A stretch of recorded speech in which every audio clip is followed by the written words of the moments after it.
우리는 지난주부터 우리 알곡교회가 추구해야 될 핵심 가치 9가지에 대해서 하나하나 다루어 보고 있습니다. 여러분, 지난주에 우리가 살펴본 것은 교회, 참된 교회에 대한 말씀이었습니다. 교회에 간판이 걸려 있고 그리고 그 위에 십자가가 세워져 있다고 해서 다 참된 교회는 아니에요. 교회를 교회되게 하는 가장 중요한 것이 여러분 무엇이었습니까? 교회 안에 있는 성도들이 어떤 믿음과 신앙 고백의 내용을 가지고 있는가가 너무 중요하다 그랬습니다. 예수님의 주되심에 대한 믿음과 신앙 고백, 예수님의 머리 되심에 대한 믿음과 신앙 고백의 내용이 반드시 있어야 되고 그것으로는 안 돼요. 그런데 그 예수님의 주되심 앞에 온전히 순종할 때 그 교회가 비로소 참된 교회라고 말할 수 있어요. 여러분, 예수님이 교회의 머리라는 것이 어떤 의미였습니까? 기억이 납니까? 지난주에 본 내용인데 기억이 잘 안 나죠? 신기하죠? 이상하게 잘 잊어버려집니다. 신기하게. 여전히 우리 안에 하나님의 말씀을 사실은 싫어하는 죄악된 본성이 있기 때문에 그래요. 지난주에 본 드라마는 잘 기억이 나요. 이상하게. 그런데 말씀은 잘 기억이 안 납니다.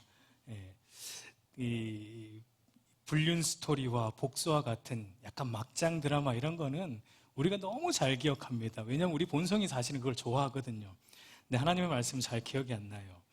그런데 여러분, 그런 우리의 모습을 볼 때 여러분 당연하게 여겨서는 안 됩니다. 우리의 가슴을 사실은 쳐야 돼요. 우리가 어느 순간 이 영적으로 무덤덤해졌다라는 게 조금 느껴져요. 물론 저도 포함되겠죠. 삼위 하나님에 대한 아무런 감격이 없는 형식적인 예배를 우리가 드리고 그냥 교회 문을 나설 때가 참 많은 것 같습니다.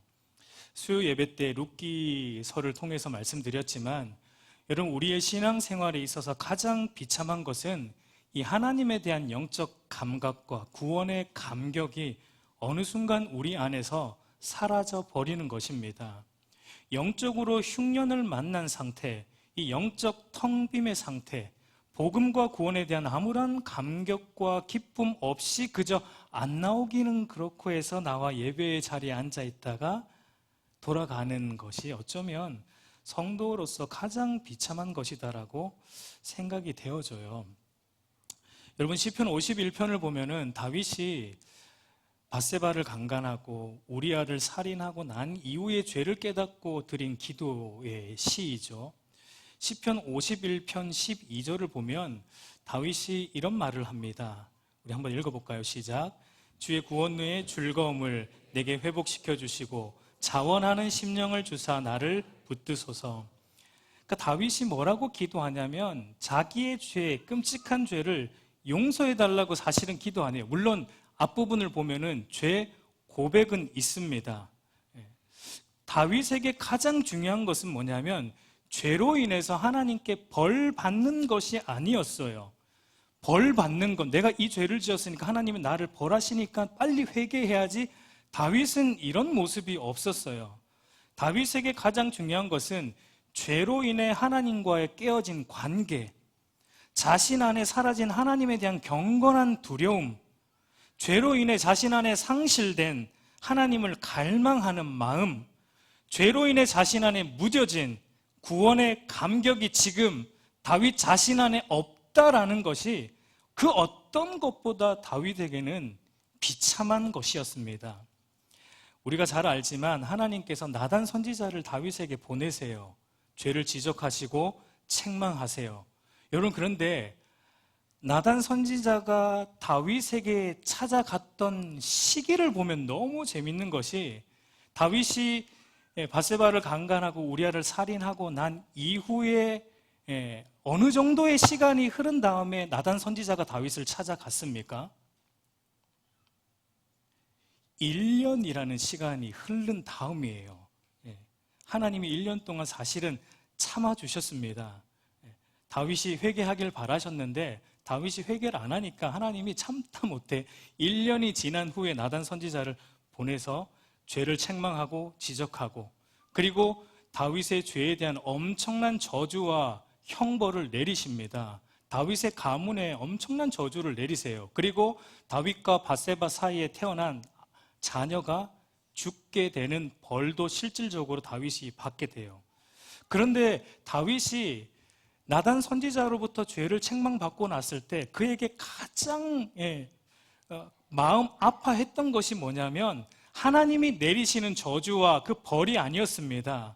다윗은 죄를 깨닫고 나니까 무엇이 가장 가슴이 아팠냐면 하나님과 아무런 사귐이 없이 살았던 그 1년의 시간, 그 1년 동안 하나님에 대한 영적 감각 없이 무덤덤하게 예배도 드리고 무덤덤하게 신앙생활하고 무덤덤하게 제사도 드리며 마치 아무 일도 없는 것처럼 살았던 그 1년의 시간이라는 세월이 다윗에게는 너무나 참을 수 없는 가슴 아픔이었어요. 그래서 여러분, 다윗은 어떤 벌 내려도 좋다는 겁니다. 당연하다는 거예요. 내가 죄를 지었으니까. 그런데 하나님, 어떤 벌 내려도 좋으니까 제발 무엇만은 거두어 가지 마시고 내 안에 주의 구원의 즐거움을 다시 회복해 달라라고 눈물로 침상을 띄우며 기도하고 있는 거예요. 우리 사랑하는 성도 여러분, 오늘 우리의 모습은 어떠합니까? 혹시 예배를 드리는데 우리 안에 아무런 감격과 기쁨이 혹시 없습니까? 여러분, 우리가 하나님 앞에 이렇게 나올 수 있는 것은 우리 스스로 나온 게 아니라고 했잖아요. 예수 그리스도의 십자가 대속의 공로와 성령 하나님께서 우리를 불러주시지 않으면, 하나님이 은혜를 베풀어 주시지 않으면 우리는 지금 이 자리에 나올 수 없어요. 나올 수 없는 자리에 우리가 나와 있는 겁니다.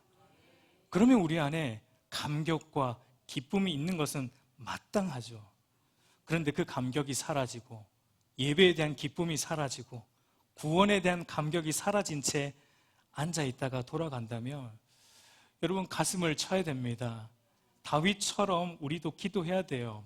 하나님, 내 안에 상실된 구원의 즐거움을 회복시켜 주시고 하나님을 향한 갈망이 회복되기를 소망합니다. 내 안에 하나님의 말씀을 더 깊이 알고자 하는 말씀에 대한 사모함이 회복되기를 소망합니다. 여러분, 하나님께서 우리 안에 그 영적 감격과 즐거움을 회복시켜 주시기를 간절히 소망합니다. 다시 본론으로 돌아와서 교회를 교회되게 하는 가장 중요한 원리는 교회 공동체 안에 예수님의 주되심, 예수님의 머리 되심에 대한 이 믿음의 고백, 신앙 고백이 있어야 하는 것이고, 동시에 교회 안에 있는 저와 여러분 모든 성도들이 머리이신 주님의 몸의 각 뭐라고요?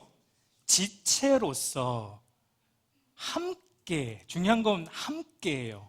함께 연결되어서 유기적으로 함께 주의를 감당하며 주의 몸에 붙어 있을 때 그것이 바로 참된 교회다라는 것을 말했습니다.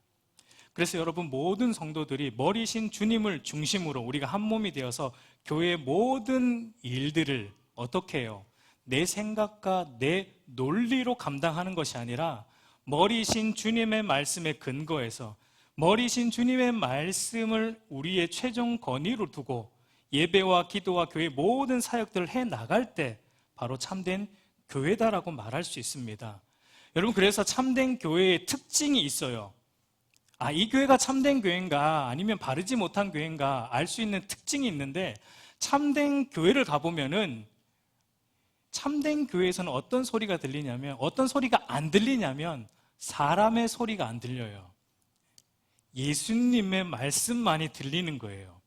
근데 바르지 못한 교회 가보면요, 여기서 저기서 사람의 소리가, 사람의 의견과 사람의 주장이 관철되고, 참된 교회는 그렇지가 않아요. 오로지 예수님의 말씀만이 들리는 교회입니다.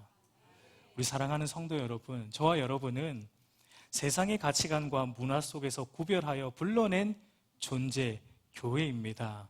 어떤 가치관과 문화로부터 우리를 불러내셨습니까? 하나님께서. 세상의 모든 사람들은 좋은 학교 나와서 좋은 직장 잡고 돈 많이 벌어서 남부럽지 않게 누리고 남부럽지 않게 살아가는 것이 참된 행복이라고 여기는 그런 가치관과 문화 속에서 우리를 불러내신 거예요. 여러분, 오늘날 미디어를 보세요. 여러분들 TV 많이 보시잖아요. 조금 보십시오. TV 많이 보실 텐데 미디어를 보면은 전부 미디어에서 뭐가 우리에게 말하고 있어요. 광고를 보면 뭐 아파트 광고나 전자제품 광고나 자동차 광고 나오면 전부 뭡니까? 저거를 가져야지 행복한 겁니다. 여러분 홈쇼핑 좋아하죠? 홈쇼핑 보면 어때요? 여러분 쇼 호스트들이 말발이 세잖아요. 그 사람들이 말할 때 저와 여러분들이 어떻게 반응이 돼요? 아, 저거 안 사면 마치 불행해질 것 같아요. 저거를 가져야지 행복한 사람이 될 것 같아요. 오늘 저거 안 사면은, 그러니까 쇼 호스트들이 막 설명할 때 그 소리가 저한테는 이렇게 들려요. 오늘 이거 안 사면 너는 앞으로 영원히 불행해질 거야. 약간 이런 뉘앙스처럼 이 미디어가 우리에게 조장하는 게 그런 겁니다. 그걸 가져야지 행복하다는 거예요. 그걸 가지고 있는 사람이 뭔가 남부럽지 않게 사는 사람이라는 거예요. 그러나 중요한 것은 여러분, 성경이 그렇게 말하지 않는다는 겁니다. 그런데 오해하지 마세요. 그럼 우리는 그런 거 사면 안 되는가? 사도 돼요. 사도 됩니다. 사도 되는데 제가 말하고 싶은 것은 우리의 삶의 패턴이 주가 그렇게 되어서는 안 된다는 겁니다. 그러니까 우리의 삶의 동선이 세상 사람들이 살아가는 동선과 똑같으면 안 된다는 거예요. 그러면 우리가 구별된 존재로서의 가치가 없는 것이잖아요. 우리 사랑하는 성도 여러분, 저와 여러분의 정체성, 성도인 정체성을 명확하게 하셔야 됩니다. 성도는 그런 세상의 가치관과 문화로부터 분려진, 구별된 존재입니다. 여러분, 똑같아지면 성도로서의 존재 가치가 없어요. 여러분, 그러면 교회와 성도가 이 정체성을 잃어버리지 않으려면 도대체 어떻게 해야 됩니까? 바로 오늘 이제 우리가 보고자 하는 우리 알곡교회 핵심 가치인 두 번째 사항인 이 종교개혁의 5솔라라고 하는 5가지의 오직의 신앙을 우리가 붙잡아야 돼요. 우리 주보에도 나와 있는데 우리 한번 같이 읽어볼까요? 한번 같이 읽어보겠습니다. 시작. 알곡교회는 종교개혁의 오직 성경, 오직 은혜, 오직 믿음, 오직 그리스도, 오직 하나님께 영광이라는 5가지의 신앙 고백을 근간으로 삼습니다. 오직 그리스도 안에서 오직 믿음으로 말미암아 오직 은혜로 구원받는다는 것을 믿으며 이것은 오직 성경 안에서 발견되므로 우리의 모든 권위를 오직 성경에 두고 우리를 구원하신 하나님의 목적대로 오직 하나님께만 영광 돌리는 삶을 목표로 하고 있습니다. 아멘. 여러분, 이 5가지의 오직은 종교개혁자들이 주장했던 핵심 사상이자 기독교를 기독교되게 하는 신앙의 근간이에요. 이 오직이라는 말이 담고 있는 의미는 100%라는 의미입니다. 불순물이 섞이지 않은 100%라를 의미해요. 그러니까 다른 대안이 없다는 얘기입니다. 어떤 것도 성경, 은혜, 믿음, 그리스도, 하나님의 영광이라는 이 신앙 고백 옆에다가 병렬로 대등하게 자리할 수 있는 것은 그 어떤 것도 없다라는 말이 오직이 담고 있는 의미예요. 여러분, 역사 속에서 교회는 늘 이것을 사실은 말해왔어요. 늘 교회는 이 성경을 말해왔고, 은혜를 말해왔고, 믿음을 말해왔고, 그리스도를 말해왔고, 하나님께 영광이라는 이 5가지를 교회는 늘 말해왔습니다. 가르치고 설교해왔어요. 문제가 뭐냐면 교회와 성도들이 성경, 은혜, 믿음, 그리스도, 하나님께 영광을 말하지만 그것과 동시에 다른 대안들, 이 세상의 가치관도 함께 붙들고 있다는 것이 문제입니다. 여러분, 이 세상의 가치관과 문화의 주류가 무엇입니까? 이 세상의 가치관을 뭐라고 표현할 수 있을까요? 그러니까 나라는 존재가 주인되어 사는 나 중심의 인본주의, 절대 진리는 없고 모든 것은 다 상대적이라고 말하는 상대주의, 그러니까 돈 많이 있으면 좋고 행복하다는 물질 만능주의, 지금 여기가 좋사오니 지금 여기에서 목매어 살고 지금 여기에서 영원한 장막을 짓고 세상에 목매어 살아가는 세속주의. 여러분, 이런 게 세상의 가치가 아니고 세상의 문화예요. 그런데 그런 세상의 가치관과 문화가 지금 교회 안에도, 성도들 안에도 다 들어와 있다라는 것이 가장 큰 문제입니다. 여러분, 오늘날 젊은 세대들이 교회를 떠나는 것에 대해 어른 세대들이 안타까워해요. 안타까워해요. 그런데 왜 젊은 세대들이 교회를 떠납니까? 교회가 좀 젊은 세대들에 맞는 프로그램들을 하지 않아서입니까? 물론 그런 거 중요하죠. 그러나 그런 프로그램의 부재가 젊은이들로 하여금 교회를 떠나게 하는 근본적인 원인은 아닙니다. 오늘날 많은 젊은이들이 교회를 떠나는 근본적인 이유가 뭐냐면 그 젊은이들의 눈에 교회와 세상이 별로 다를 게 없어 보이기 때문이에요. 그러니까 교회 나오나 세상에 있으나 별 차이가 없으니까 교회 나올 이유를 찾지 못하는 겁니다. 이유를 찾지 못하는 거예요. 우리 젊은이들, 우리 2층에도 좀 계시고, 그럼에도 나오는 젊은이들이 참 감사하죠. 왜 나옵니까? 여러 가지 이유가 있겠지만 부모님과 싸우기 싫어서. 그리고 또 구원과 천국에 대한 일종의 보험 삼아. 일단은 뭐 나와야지 어쨌든 천국은 갈 것 같고 그러니까 보험 삼아 나오는 정도이죠. 어떤 면에서. 여러분, 죄송하지만 그 책임은 젊은이들에게 있지 않습니다. 사실은 그 책임은 저와 저를 포함한 우리 어른 세대들에게 있어요. 교회가 세상과 차별되는 세상의 가치관과 섞일 수 없는 오직 성경, 오직 은혜, 오직 믿음, 오직 그리스도, 오직 하나님께 영광을 제대로 가르치지 않았고 우리 어른 세대들이 먼저 오직의 신앙으로 살아가는 신앙의 본을 다음 세대들에게 우리가 보이지 못한 우리의 책임입니다. 교회 다니는 많은 그리스도인 부모들이 자녀들에게 교회에서 열심히 하라고 말합니다. 그런데 여러분, 이제 집에 가서 이제 중요한 거예요. 집에 가서 뭐라고 말합니까? 교회에서는 열심히 해야 돼. 뭐라도 헌신해야 돼. 집에 가서는 뭐라고 말하죠? 아무래도 그래도 서울대나 연고대 정도는 가야지. 그래도 인간구실해. 우리 사회가 그래 어쩔 수 없어. 학벌과 스펙 여전히 중요해. 그렇게 해야 돼. 거기 안 가면 너 대접 못 받는다. 이런 말을 그리스도인 부모들이 아무렇지도 않게 합니다. 아무렇지도 않게 해요. 그러니까 자녀들이 머릿속으로 무슨 생각을 하죠? 오직으로는 안 되는구나. 우리 부모님의 말을 들어보니까 오직 그리스도로는 안 되는구나.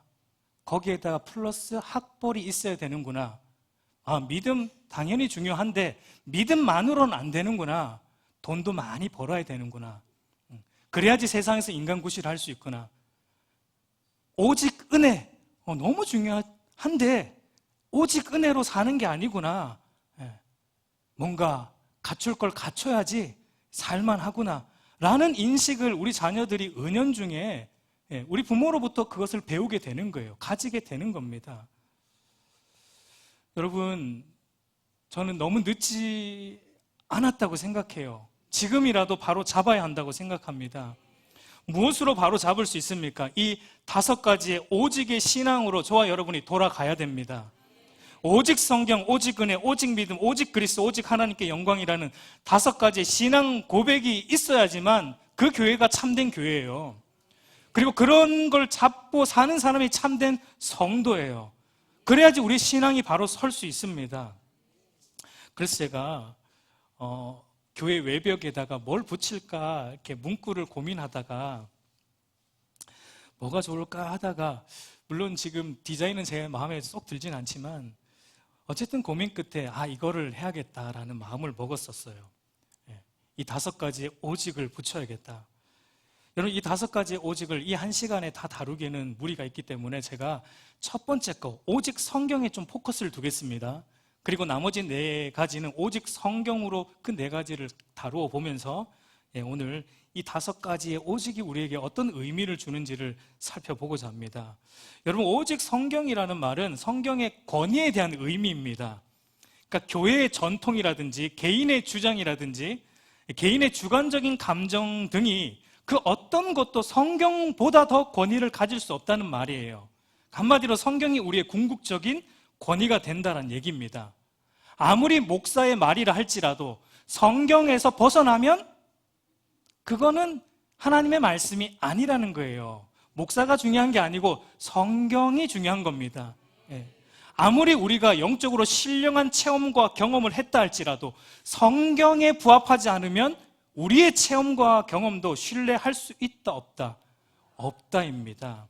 오늘날 흔히 지옥과 천국 갔다 왔다라고 말하는 사람들이 많이 있어요. 유튜브 그런 거 있죠. 여러분 그런 거 안 보는 게 좋습니다. 결코 바르지 않습니다. 성경적으로. 여러분 성경은 천국과 지옥을 언제 갈 수 있어요? 죽어야 가요. 가면은 돌아와요? 못 와요? 못 옵니다. 근데 막 돌아와서 지금 간증하고 돌아다니 이게 무슨 일입니까 도대체? 가면은 거기 있어야 됩니다. 못 돌아옵니다. 다시 못 돌아와요. 그러면 또 이런 질문하는 분들이 있어요. 고린도후서 12장 보면 바울도 갔다 왔잖아요. 환상 중에 3층 천국.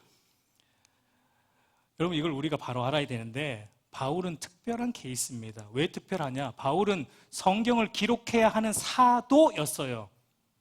사도는 한시적인 직분입니다. 오늘날 사도 없습니다.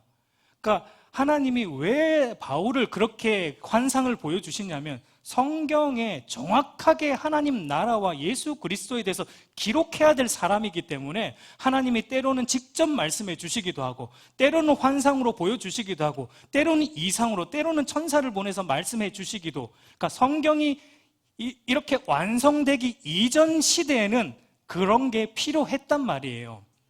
그래서 하나님이 선지자나 사도들에게 그걸 보여주셨어요. 허락하셨어요. 그런데 이제 하나님 나라와 예수 그리스도의 구원에 대한 모든 것이 성경 66권의 완성이 된 이후로 더 이상 하나님이 그렇게 일하지 않습니다. 하나님이 말씀으로 우리에게 찾아오시지 환상으로 찾아오시지 않아요. 여러분 이단들이 주로 이제 자꾸 환상 신비한 거 환상 신비한 거 얘기하는 사람들 만나면 여러분 그냥 조용히 뒤돌아서 오십시오. 거기에 뭐 신령한 거 없습니다. 말씀이 신령한 거예요. 여러분 얼마 전 뉴스를 보니까 재밌는 걸 봤는데 UFO 영상이 보셨죠? 뭔가 이번에 제대로 찍힌 UFO 영상이 해서 뉴스에 나온 걸 봤는데 여러분 만약에 여러분이 길을 가다가 UFO를 진짜 여러분 눈으로 봤다고 우리가 가정을 해보자고요. UFO를 진짜 봤어요. 우리 젊은이들 UFO를 봤어요. 그리고 UFO에서 문이 갑자기 열리더니 ET가 내리는 겁니다. 여기서 오실 수 있는 분들은 저와 같은 세대 요즘 젊은 애들은 ET 모르는데 외계인이 일단 내리는 거예요. 외계인이 내리는데 휴대폰을 꺼내서 우리 셀카 찍자 해서 셀카를 찍었다고 가정을 해보자고요. 휴대폰에 증거가 있습니다. 외계인을 본 증거 있어요. 내가 눈으로 봤고 증거 있어요. 그걸 그러면 믿어도 됩니까? 내가 경험했고 증거까지 있으니까 이걸 사실로 믿어도 됩니까? 헷갈리죠 이제 막. 이게 내가 봤고 증거도 있는데 이걸 믿어야 되나 말아야 되나? 믿으면 안 되죠. 왜요? 성경이 말하고 있지 않기 때문에 그래요. 성경에서 하나님께서 인격적으로 창조하신 존재는 인간과 천사밖에 없어요. 인간보다 지능이 뛰어난 어떤 인격적인 존재를 하나님이 창조하신 적이 한 번도 없어요. 근데 왜 자꾸 나타납니까? 잊을만 하면 한 번씩 나타나가지고 또 그리고 나사에 그런 자료들이 있다 이런 얘기 많이 들어보셨잖아요. 수많은 자료들이 있다 공개되지 않은. 여러분 그러면 우리가 그걸 어떻게 이해해야 됩니까? 그 자료들이 다 가짜일까요? 저는 가짜라고는 생각 안 해요. 우리가 어떻게 이해해야 되냐면 여러분 우리가 절대 간과하지 말아야 될 것은 눈에 보이지 않는 존재인 사탄이라는 겁니다. 여러분 사탄은 우리로 하여금 얼마든지 창조되지 않은 존재를 만들어내는 그러니까 진짜 만들어낸다는 게 아니라 거짓으로 꾸며내는 능력이 있는 영적인 존재라는 사실을 우리는 절대 간과해서는 안 돼요. 사탄이 얼마든지 그런 걸 조작하여 진짜인 것처럼 보여줄 수 있는 능력이 있기 때문에 그런 것들을 볼 때도 우리가 봤기 때문에 믿는 게 아니라 우리가 보았을지라도 성경이 말하고 있지 않으면 믿지 않는 것이 그게 참된 믿음이라는 거예요. 우리가 100% 믿고 신뢰할 수 있는 것은 여러분 성경밖에 없습니다. 왜냐하면 성경만이 하나님의 오리 없는 하나님의 말씀이기 때문이에요. 그러니까 여러분들이 어떤 신령한 체험을 했습니까? 경험했습니까? 그러면 그걸 가지고 성경으로 가세요. 성경에서 검증을 받으세요. 나의 경험이 성경으로 맞는가? 내가 경험한, 내가 꿈꾼 것이 성경에서 부합하는가? 부합하면 믿으세요. 부합하지 않으면 그거 버리세요. 아니에요. 아무리 경험했어도. 그래서 우리 장로교회 12신조라는 게 있습니다. 여러분 우리 교회가 장로교회이죠. 그 정도는 알고 나오고 계시죠? 혹시 침례교인 줄 알고 나오신 분들은 없죠? 우리 교회가 장로교입니다. 예. 그 장로교 12신조 첫 번째가 이렇게 말하는데 한번 같이 읽어볼게요. 시작. 신구약 성경은 하나님의 말씀이니 신앙과 본분에 대하여 정확무오한 유일의 법칙이다. 이게 첫 번째 신조예요. 우리가 믿어야 돼요. 신구약 성경은 하나님의 말씀이니 신앙과 본분에 대하여 정확무오한 유일의 법칙. 그러니까 성경은 우리의 신앙, 우리가 무엇을 믿어야 하는지에 대한 절대적인 기준이고 우리의 본분, 우리의 삶에 대한 우리가 어떻게 세상 속에서 살아가야 하는지에 대해서 절대적인 기준이 성경이다라는 걸 말해주고 있어요. 그러니까 성경 위에 여러분 그 어떤 것도 올 수 없습니다. 성경 위에 우리의 주관적인 생각, 논리 올 수 없고 성경 위에 신령한 영적인 체험도 올 수 없고 성경 위에 이 세상의 가치관과 문화도 올 수 없습니다. 성경만이 우리의 최종 권위라는 거예요. 여러분 그래서 종교 개혁자들이 여러분 그 마틴 루터를 통해서 종교가 개혁될 때 종교 개혁자들이 어떤 교회가 참된 교회일까를 많이 고민했어요. 과연 어떤 교회가 참된 교회일까 고민하면서 이 세 가지는 교회 안에 꼭 있어야 된다. 참된 교회가 되려면 이 세 가지는 꼭 있어야 된다. 그 중에 첫 번째가 뭐냐면 말씀의 참된 전파입니다. 성례도 있고 건징도 있지만 그 중에 첫 번째가 뭐냐면 말씀의 참된 전파. 말씀이 이 강당에서 말씀이 말씀답게 선포되어지는 교회가 참된 교회다라고 종교개혁자들은 그렇게 정의를 했어요. 여러분 오늘날 수많은 목회자들이 성경을 가지고 설교하지만 정작 이 성경 본문의 참된 의미, 하나님께서 담아놓으신 원의에 대해서 말하지 않아요. 목회자 자신의 사견을 피력하기 위해 성경을 임의로 해석하거나 왜곡하거나 혹은 사람들이 듣기 좋아할 만한 말로 바꾸어서 전하려고 합니다. 여러분 구약 성경도 보면 하나님께서 보내신 참된 선지자들은 늘 어떤 말씀을, 어떤 메시지를 던졌습니까? 참된 선지자들은 주로 어떤 메시지를 던졌어요? 하나님으로부터 받았으니까 참된 선지자들은 주로 회개해야 된다, 죄를 돌이켜야 된다, 너 회개 안 하면은 결국은 심판받는다. 참된 선지자들은 주로 이런 메시지였어요. 그런데 하나님이 보내지 않은 거짓 선지자들, 예레미야 14장 13절을 보면 이렇게 말해요. 선지자들이 그들에게 이르기를 너희가 칼을 보지 아니하겠고 기근은 너희에게 이르지 아니할 것이라 내가 이곳에서 너희에게 확실한 평강을 주시리라. 그러니까 여기에서 선지자들은 거짓 선지자들을 말해요. 거짓 선지자들은 항상 어떤 메시지냐면 평강의 메시지, 듣기 좋은 메시지. 죄에 대한 질책이나 책망은 전혀 없어요. 괜찮다, 괜찮아, 그렇게 신앙생활 해도 괜찮아. 예배 한 번 드리면 뭐 그걸로 충분하지. 괜찮아, 그렇게 계속 하면은 하나님이 너에게 평강을 주실 거야. 여러분 이런 메시지 들을 때 좋다 이러시면 안 돼요. 안 돼요. 그래요. 감사합니다 목사님 또 위로를 주시고 이러면 안 된다고요. 그게 바로 거짓 선지자들의 메시지예요. 거짓 선지자들은 항상 그렇게 말했어요. 이스라엘 백성들이 여러분 망한 이유가 뭐냐면 하나님께서 보낸 선지자들의 얘기를 듣지 않아서예요. 거짓 선지자들의 말을 듣고 거짓 선지자들의 말을 귀를 기울였기 때문에 이스라엘 백성들이 망했습니다. 우리 사랑하는 성도 여러분, 하나님의 말씀이 때로는 우리의 마음을 찌르기도 합니다. 우리의 심령을 상하게도 할 수 있어요.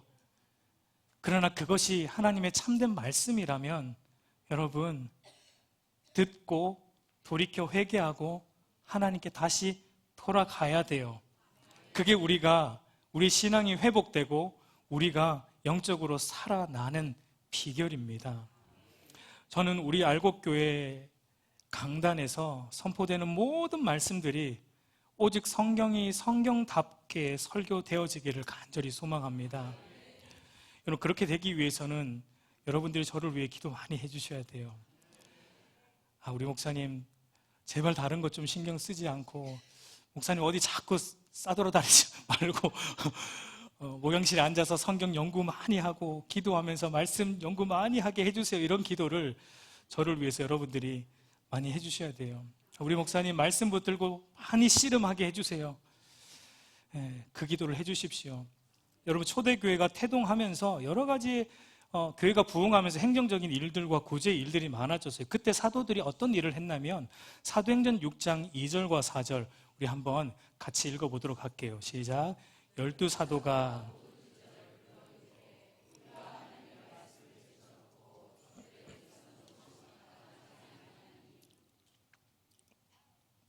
여기 보면은 뭐가 나오냐면 초대교회가 태동하면서 기하급수적으로 수가 늘었잖아요. 막 베드로가 설교하니까 3,000명, 5,000명씩 회개하고 그러면서 여러 가지 행정적인 일들이 많아지게 된 거예요. 그러니까 일손이 부족한 거죠. 근데 사도들이 그런 것 때문에 말씀과 기도에 소홀하게 되는 것을 감지했을 때 어떤 결단을 내렸냐면 성령이 충만한 안수 집사님들을 세워서 행정과 구제와 이런 일들을 안수 집사님들에게 맡기고 사도들은 말씀 사역과 기도에 전무하는 일. 여러분, 이게 교회의 질서이고 교회를 교회답게 하는 비결이에요. 우리 사랑하는 안수 집사님들 부탁드립니다. 네. 우리 장로님들과 우리 안수 집사님들과 권사님들과 우리 모든 성도들이 함께 교회 여러 일을 우리가 서로 나누어 감당해가고, 저도 제가 있는 자리에서 열심히 부지런히 게으르지 않고 말씀으로 씨름해서 말씀으로 여러분 승부를 걸어보고자 합니다. 여러분, 왜 제가 말씀에 목숨을 걸고자 하냐면 하나님의 말씀이 교회의 힘이고 말씀이 교회의 능력이기 때문이에요. 교회의 힘은 성도의 수에 있지 않습니다. 교회의 힘은 넉넉한 재정에 있지 않아요. 교회의 힘은 프로그램에 있지 않아요. 교회의 힘은 히브리서 기자의 말처럼 살았고 운동력이 있어서 우리의 심령을 찔러 쪼개는, 그래서 사람을 변화시키는 하나님의 말씀만이 교회의 힘이고 능력입니다. 여러분, 설교 시간에 말씀이 조금 이해 안 되는 것도 있을지라도 여러분 포기하시면 안 됩니다. 말씀에 대한 깊은 이해는 단기간에 되는 게 아니에요. 인내가 필요합니다. 여러분, 가랑비에 옷 젖듯이 바른 말씀을 계속 듣다 보면 하나님의 때가 되면 성령 하나님께서 말씀을 사용하셔서 반드시 깨닫게 하시고 우리 안에 영적 회복과 변화를 일으키세요. 그러니까 중요한 것은 여러분들이 바른 말씀이 선포되는 예배의 자리를 잃어버리면 안 돼요. 사수하셔야 돼요. 어떻게든 등 떠밀려 나오더라도 나오십시오. 우리 2층에 앉아있는 우리 청년들. 저는 우리 작년 예배에 이렇게 어린아이들이 앉아 같이 예배 드리는 게 너무 기쁘고 너무 감사해요. 사실 얼마나 힘들겠어요. 제가 그걸 이해 못하는 게 아니에요. 얼마나 힘들겠어요. 목사님이 막 오버하면서 설교를 하는데 무슨 말인지는 모르겠고 또 보니까 일찍 끝낼 것 같지는 않고 얼마나 애들이 몸이 꼬이겠습니까? 우리 청년들도 마찬가지고 얼마나 힘듭니까? 충분히 이해합니다. 그럼에도 여러분, 이 애들이 이 예배 자리에 앉아와 있는 게 너무 감사하고 너무 기뻐요. 하나님께서, 저는 근데 믿어요. 하나님께서 때가 되면 당신의 말씀을 사용하셔서 우리 어린아이들의 심령을 변화시키실 것을 믿어요. 그리고 이들을 거듭나게 하시고 회심하게 하셔서 하나님의 사람으로 만들어 가실 것에 대한 확신이 있습니다. 그러니까 우리가 해야 하는 것은 오직 성경을 붙드는 겁니다. 여러분, 오직 성경이 인정이 되면은 이제 나머지 네 가지의 오직도 자동적으로 우리가 사실은 인정이 돼요. 왜냐하면 오직 그리스도, 오직 은혜, 오직 믿음, 오직 하나님께 영광은 정확무오한 하나님의 말씀의 성경의 가르침이기 때문입니다. 여러분, 오늘 우리가 읽은 본문 다시 한번 에베소서 2장 4절에서 9절을 조금 우리가 다시 한번 천천히 조금 음미하면서 이 말씀을 같이 다시 한번 읽어봤으면 좋겠습니다. 우리 함께 읽습니다. 시작. 긍휼이 풍성하신 하나님이 우리를 사랑하신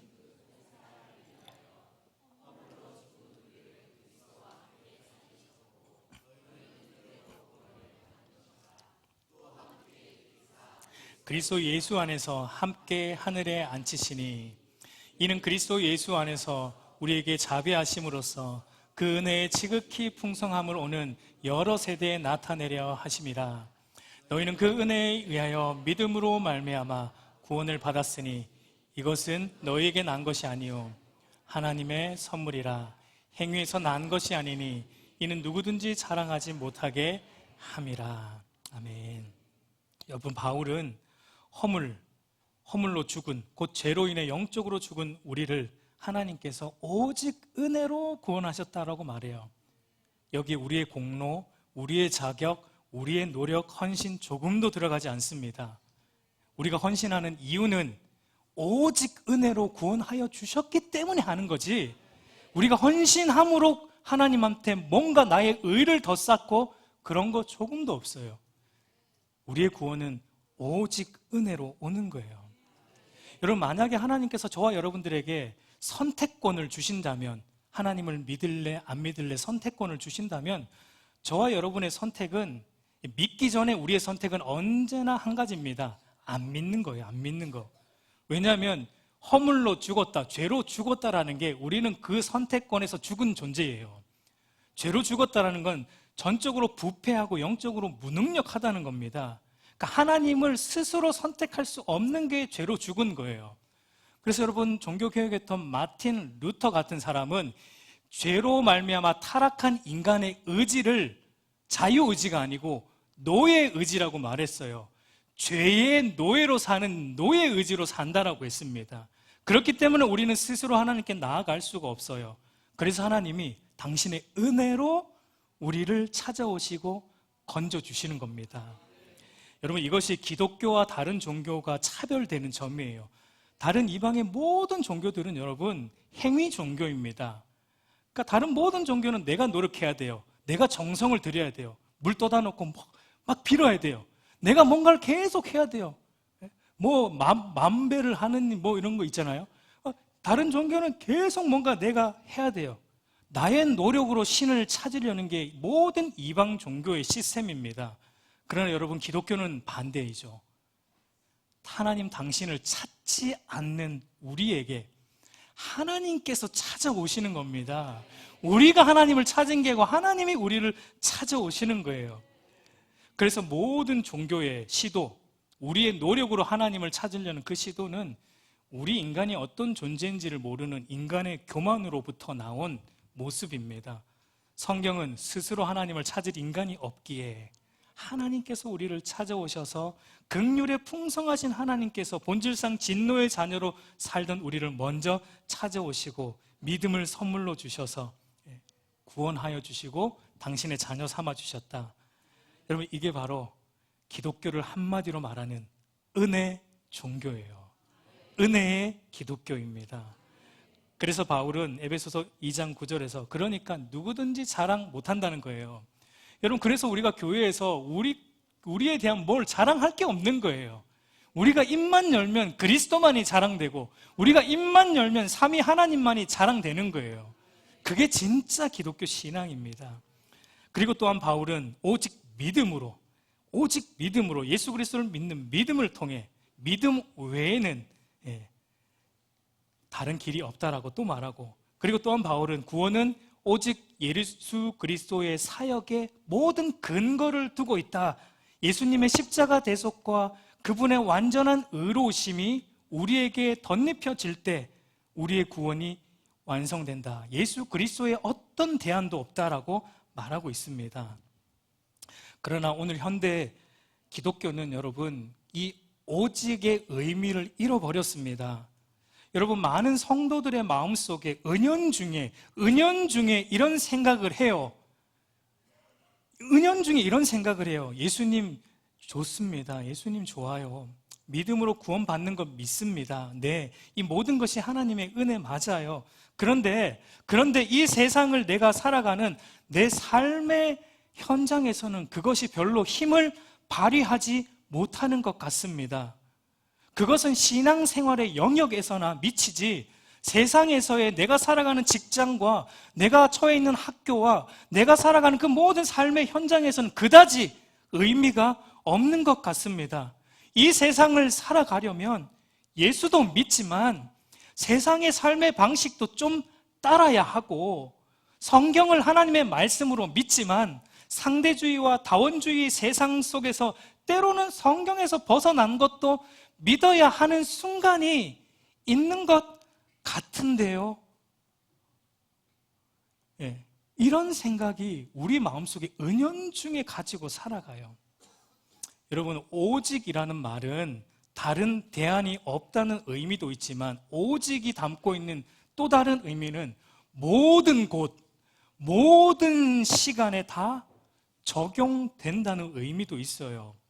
오직 성경, 오직 은혜, 오직 믿음, 오직 그리스도, 오직 하나님께 영광은 교회 안이나 교회 밖이나 신앙생활의 영역이나 우리의 직장에서의 삶의 영역에서도 다 적용된다예요. 그렇기 때문에 우리의 모든 삶과 우리의 모든 생애에서 오직 성경으로 충분하고 오직 은혜로만 살고 오직 믿음으로만 구원받고 오직 예수 그리스도만이 우리의 소망이고 오직 하나님께 영광 돌리는 그 삶이 우리의 목적이 되어야 하는 것입니다. 우리 마지막으로 로마서 11장 36절 우리 한번 같이 읽어보도록 하겠습니다. 시작. 이는 만물이 주에게서 나오고 주로 말미암고 주에게로 돌아감이라. 그에게 영광이 세세 있을지어다. 아멘. 여러분, 이 말은 바울이 로마서에서 그리스도의 복음을 서술하다가 도저히 그 안에 주체할 수 없는 이 복음에 대한 감격 때문에 터져 나온 표현이에요. 만물이 주에게서 나오고 주로 말미암고 주에게로 돌아감이라. 그러니까 그에게 영광이 세세 있을지어다. 모든 영광은 주님께 돌려지는 게 마땅하다. 왜냐하면 이 세상의 모든 것이 주님의 것이니까, 우리가 누리고 사는 모든 것은 주님으로부터 온 것이니까, 주님으로부터 왔고 주님으로 말미암고 주님께로 돌아가니까 마땅히 그분께 영광을 돌리는 삶이 마땅하다는 거예요. 여러분, 어떻게 살아가는 게 하나님의 영광이에요? 간단하게 말하면 5가지의 이 오직을 믿고 붙들고 살아가는 거예요. 더 간단하게 말해서 하나님 말씀에 순종하는 겁니다. 말씀을 최종 권위로 두는 거예요. 이제 말씀을 맺겠습니다. 우리 사랑하는 성도 여러분, 우리 교회에 올 때마다 교회의 그 벽에 뭐라고 적혀 있죠? 뭐라고 새겨져 있죠? 오직 예수예요. 여러분, 매번 볼 때마다 교회 나오실 때마다 그걸 보면서 무슨 생각을 하며 나오십니까?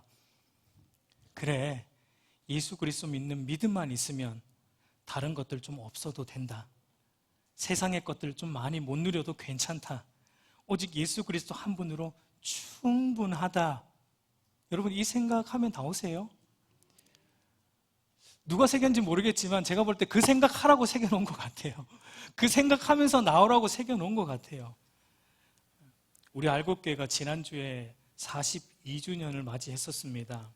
여러분, 우리 알곡교회가 앞으로 50주년, 100주년, 아니 주님 오시는 날까지 이 땅에 존재하고 바로 서 있으려면 이 5 솔라가 우리 교회 안에 있어야 돼요.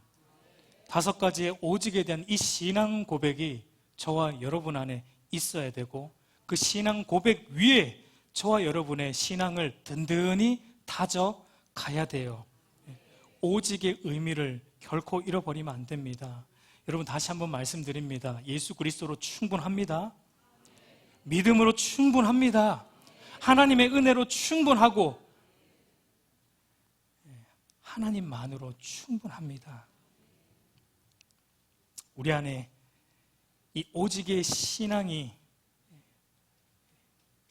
든든히 서 있기를 간절히 소망하고, 저와 여러분들의 신앙의 틀이 이 오직의 신앙 위에 형성되고 우리 신앙의 근간이 튼튼히 다져지는 은혜가 있기를 우리 주님의 이름으로 축복합니다. 네.